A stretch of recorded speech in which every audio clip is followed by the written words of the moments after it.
Ride the beat when you rock the mic. Put your foot on the gas and eat a red light.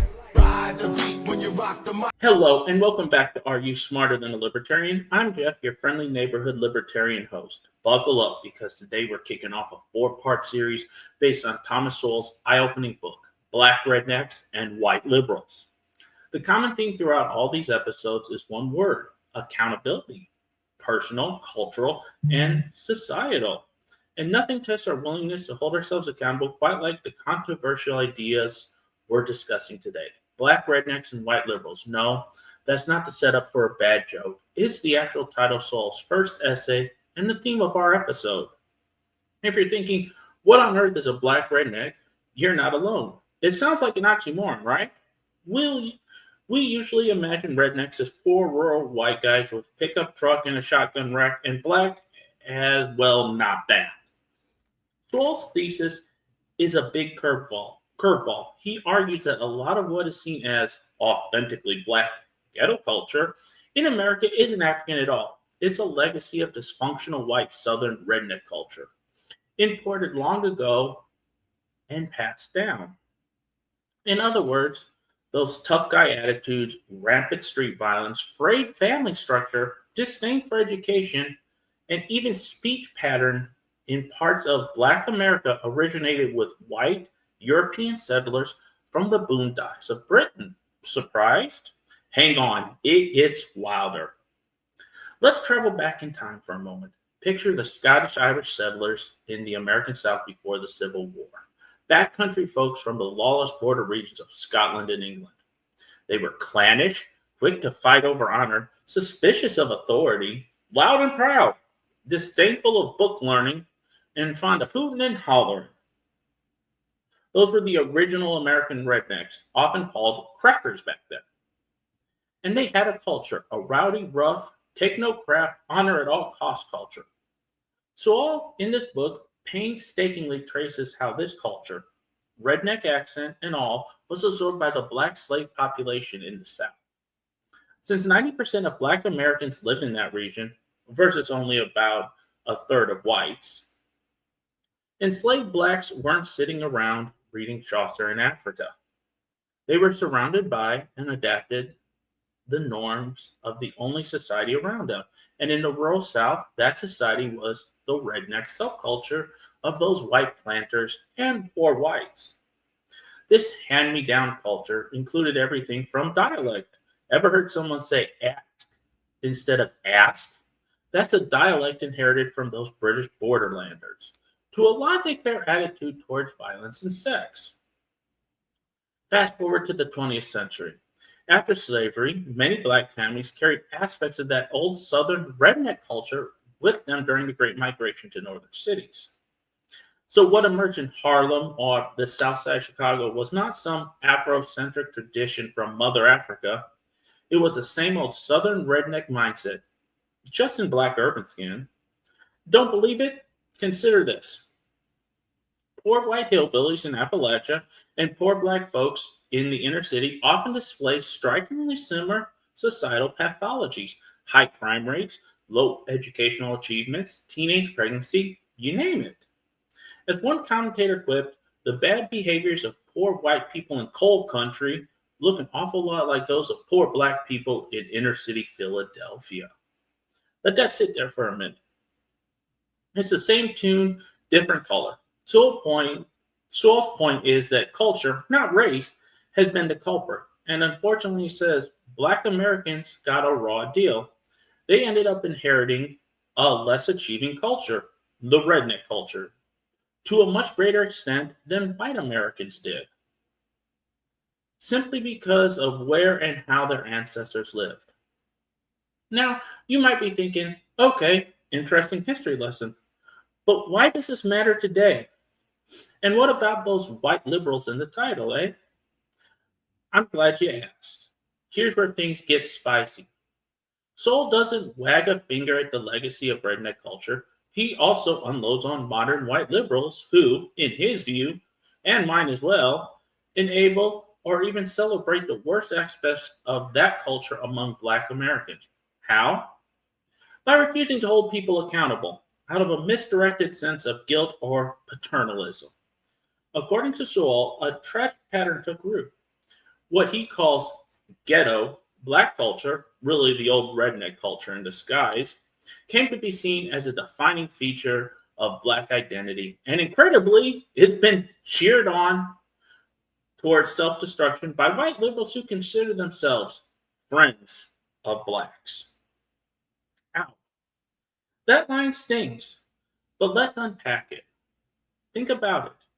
When middle class America, regardless of color, sees kids glorifying thug life, dropping out of school, speaking awful English, getting into fights over trivial disrespect, what do we say? A conservative might blatantly call it irresponsible or destructive, as I would, but a certain type of white liberal steeped in racial guilt and relativism will say, oh, we mustn't judge. That's their culture, an expression of years of oppression.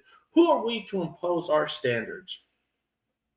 In practice, this attitude means not intervening or criticizing destructive behavior in black communities the way they would in white communities. It's a soft bigotry of low expectations, but on steroids. Instead of pushing back against the redneck-derived culture of dysfunction, white liberals often romanticize it.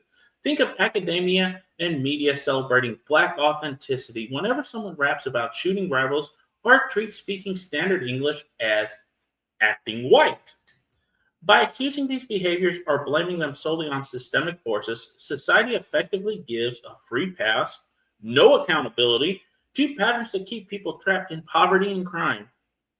And if you dare question it, you might be labeled racist or insensitive.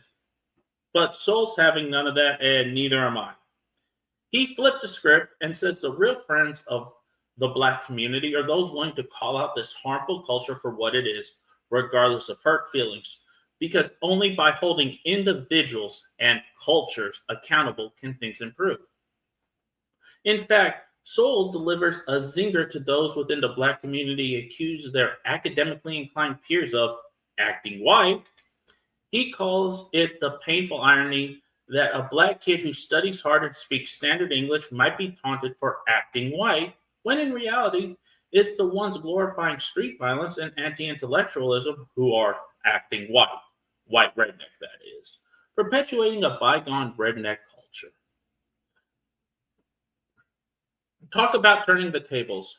The very behavior seen as authentically black by some today would have been recognized 100 years ago as unruly habits of illiterate rustics. And get this, even much of today's hip-hop or gangster rap ethos, the boasting, the aggressive posturing, the flashy materialism, the explicit sexuality, echoes the old white redneck culture to a startling degree.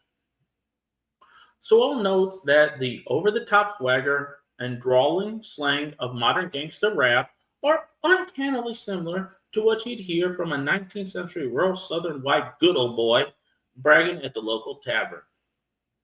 Who would have thunk it? It's a bit like discovering that the latest cutting-edge rap track is channeling your Scotch-Irish great-great-grandpappy's backwoods fiddle tuned in spirit. Now, does Sowell paint all black Americans with a broad brush? Of course not. And neither do I. Remember, culture isn't monotheistic or fixed. Many black Americans long ago rejected or outgrew the counterproductive aspects of the old redneck legacy, often through education, religion, or moving into the cultural mainstream. Black individuals from the Caribbean who didn't grow up under the Southern redneck influence often had markedly different and often more successful societal outcomes. Likewise, as Black Americans themselves developed their own robust middle class and diverse subcultures, the grip of the old attitudes loosened for many. But the sobering reality Sowell highlights is that part of the subculture still persists and are actively holding people back. And that our society's well-intentioned friends, the liberals who are too timid or ideologically blind to criticize self-defeating behavior, Malcolm X even warned of the white liberal, are effectively acting as enablers. It's a confrontational argument, no doubt. Even I, your resident libertarian instigator, can feel the discomfort in the room. But hey, the show isn't called Are You Comforted by a Libertarian? It's Are You Smarter? So let's confront these ideas head on. The takeaway here isn't to play some blame game of white folks started it or black folks need to fix themselves. It is to recognize how weird and tragic it is that a culture of poverty and dysfunction was passed from one group to another and then pervasively shielded from criticism by those claiming to help. Accountability was lost in the haze of guilt and defensiveness. So, what do we do with this insight? For one, it nukes the notion that bad outcomes in black communities are simply due to inherent black traits or even exclusively the legacy of slavery. No. Sowell is saying a lot of it is about cultural choices, which means culture can change. If the problem was a cultural baggage from a long dead white redneck, the solution is not to valorize that baggage as authentic or immutable, but to encourage the adaptation of proven successful cultural traits like those of Black Americans who did thrive. We'll hear more about them in later episodes. It means expecting the same standards of civility, hard work, and education in a Black neighborhood as in a white one. It means not giving destructive behavior a free pass because of historical sympathy. Compassion that lacks honesty isn't compassion at all, it's cowardice. Sowell gives historical examples of cultures turning themselves around. The white Southerners themselves eventually toned down the worst redneck traits as the region modernized, and frankly, as they faced scorn from the rest of the country for their backwardsness. Similarly, parts of the Black community have made huge strides by rejecting the self-sabotaging ethos and embracing what some critics might sneer at as acting white. Things like proper schooling, stable family life, a work ethic. Those aren't white things or black things. They're universal pillars of success. And holding everyone to those standards is the ultimate form of respect and accountability. Meanwhile, so calls out industries that profit from keeping the redneck spirit alive in black communities. And this is a huge thing that people need to have a conversation about. Think about it. Multi-million-dollar record labels selling violent rap imagery to kids, or media glorifying the outlaw lifestyle, or even political movements that focus solely on blaming external oppression while ignoring internal self-help. There's money and power in the status quo of dysfunction. White redneck culture gradually got stigmatized. You don't see elite institutions praising white trash habits, but black redneck culture, whether out of misplaced political correctness or cynical profit, often gets a pat on the head or even a pedestal. As Sowell bluntly puts it, this isn't helping black people, it's cheering on their self-destruction. If you truly care about outcomes, if you want to be accountable to results rather than just feel good, you have to be willing to say, this culture of dropping out, knocking up girls with no commitment, settling arguments with gunshots, dismissing academic achievements as betrayal, this has to end, no matter where it came from. And I promise you humor in these monologues, and this has been heavy stuff, so let me attempt a little levity to close out. The next time someone tells a studious black kid that he's acting white, maybe that kid should reply, "Nah, man, you're acting white, like a white redneck from the 1800s. Then duck because you might get a punch thrown at you, which would only further prove the point." Jokes aside, breaking this cycle is no laughing matter. It requires courage to challenge deeply entrenched norms and the narrative around them. All right, to wrap up episode 1, because we've been going on for a while, Sowell's message is unapologetic and clear. Stop sanctifying a culture of failure just because it's associated with a particular race. Wrong is wrong, whether it's white redneck wrong or black redneck wrong. And real friends don't let their friends or the groups they champion drive off a cliff without shouting a warning. Accountability means demanding better from ourselves and others, even when it's uncomfortable. Pretty bold stuff for our first episode, huh? If your head is spinning, that's okay. Mine was too when I first read this. But stick with me. In the coming episodes, we're going to take this theme of accountability and truth-telling and apply it to other big, sticky topics from Sowell's books. Next up, we'll take We'll tackle an institution that's even older than redneck culture, one that has entangled every race on earth at one point or another: slavery. Get ready for some myth busting on a global scale. Until then, sometimes the truth ain't comfortable, but it's always liberating. New videos drop every day. Until next time, stay free, stay informed, stay accountable. Have a great day.